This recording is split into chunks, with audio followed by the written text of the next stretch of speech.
Good morning students, कैसे हैं आप लोग। आज हम बात कर रहे हैं एमए के पेपरों की, क्योंकि बीए की हमारे पॉलिटिकल साइंस के सभी पेपर लगभग हो चुके हैं।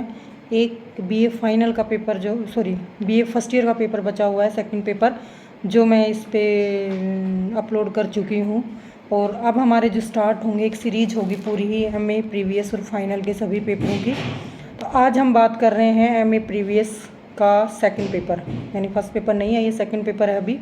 तो आज सेकंड पेपर जो है हम डाल रहे हैं, जिसका जो है भारतीय राजनीतिक विचारक। तो भारतीय राजनीतिक विचारक के कौन कौन से इंपॉर्टेंट क्वेश्चन हैं, और स्टूडेंट्स आप सारे पेपरों का पहले एनालिसिस करना, फिर उसके बाद देखना कि पॉलिटिकल साइंस के कितनी % क्वेश्चन पेपर आपको इसमें मिलते हैं और कितना बेनिफिट आपको इसमें मिलता है। जो भी पेपर देखें कमेंट ज़रूर करें पेपर देने के बाद, ताकि मुझे मालूम चले कि कितना % सही है और मुझे कितनी मेहनत करनी चाहिए स्टूडेंट्स के लिए। तो आज का जो पेपर का हमारा होगा वो इस तरह से है।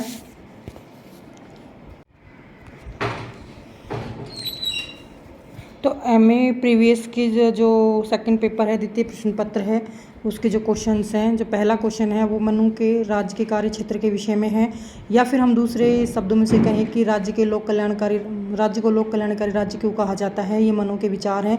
यदि मनु से हमसे दूसरा क्वेश्चन यदि पूछा जा सकता है तो वो है धर्म से संबंधित उसके विचार और धर्म राजनीतिक सत्ता के संबंध। फिर आता है हमारा कौटिल्य का। तो कौटिल्य का सप्तांग सिद्धांत इम्पोर्टेंट है। छोटे में आपसे मनु और शुक्र का भी सप्तांग सिद्धांत पूछ सकते हैं।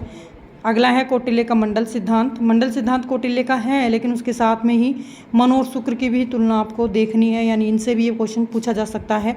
अगला है राजा राम मोहन राय को भारतीय पुनर्जागरण का जनक कहा जाता है।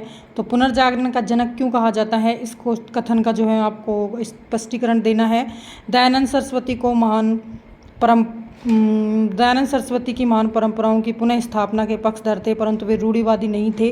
तो यानी जो हमारी प्राचीन परंपरा है उनके विषय में भी दयानंद सरस्वती जो हैं वो अपने विचार करते हैं।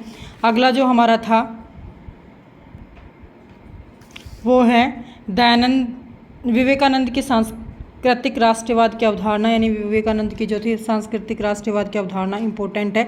बाल गंगाधर तिलक के प्रमुख राजनीतिक विचार, और राजनीतिक विचार में से स्पेशली आपसे 4 नंबर में पूछा जा सकता है स्वदेशी, स्वराज्य या समाज सुधार से संबंधी उनके विचार। अगला है गांधी की न्यासधारिता, जिसे ट्रस्टीशिप और न्यास बोलते हैं, ये आपसे पूछा जा सकता है। या फिर गांधी से सत्य, अहिंसा, सत्याग्रह और धर्म के संबंध में भी आपसे क्वेश्चन पूछा जा सकता है। फिर है एम.एन. रॉय का नवमानवतावाद, कि नवमानवतावाद जो है इम्पोर्टेंट क्वेश्चन है। फिर हमारा जो अगला है वो है नेहरू के लोकतांत्रिक समाजवाद या पंथ निरपेक्षता के विषय में उनके विचारों का परीक्षण कीजिए का क्वेश्चन पूछ सकते हैं आपसे। अम्बेडकर के वर्ण व्यवस्था और जाति व्यवस्था के संबंधी दृष्टिकोण को स्पष्ट करवा सकते हैं। जयप्रकाश नारायण के दल विहीन प्रजातंत्र, या हम बोलेंगे उसको समग्र क्रांति, दल विहीन प्रजातंत्र पूछ सकते हैं। या फिर दूसरा क्वेश्चन यदि आपसे पूछ सकते हैं तो वो है समग्र क्रांति। और लास्ट क्वेश्चन हमारा है अरविंदो का जो है भारतीय राष्ट्रवाद का पैगंबर है, ये कथन आपसे स्पष्ट करवा सकते हैं। तो इस तरह से स्टूडेंट जो है हमारे बीए के पेपरों के जो क्रम था वो कंप्लीट हो चुका है। अब एमए के क्वेश्चन पेपर्स का एक क्रम हमारा चल रहा है, जो मैंने आज एक पहला पेपर डाला जो कि सेकंड पेपर है एमए प्रीवियस का। फाइनल के 5 पेपर आएंगे, प्रीवियस के आएंगे, और मैं कोशिश करूँगी कि ज्योग्राफी के भी क्वेश्चन पेपर मैं आपके इसमें शेयर करूँ। और ज़्यादा से ज़्यादा जो है आप अपने जो दोस्त हैं या जानकार हैं, आसपास के हैं, क्लासमेट हैं, इनको शेयर करें ताकि उनको भी इस चीज़ का बेनिफिट हो सके। धन्यवाद। और एमए वालों के लिए जो है वो आशा है कि वो 55% तो बनाए हैं, ताकि वो नेट की, सेट की, पीएचडी एंट्रेंस की तैयारी कर सकें और उनको क्लियर कर सकें। धन्यवाद स्टूडेंट्स।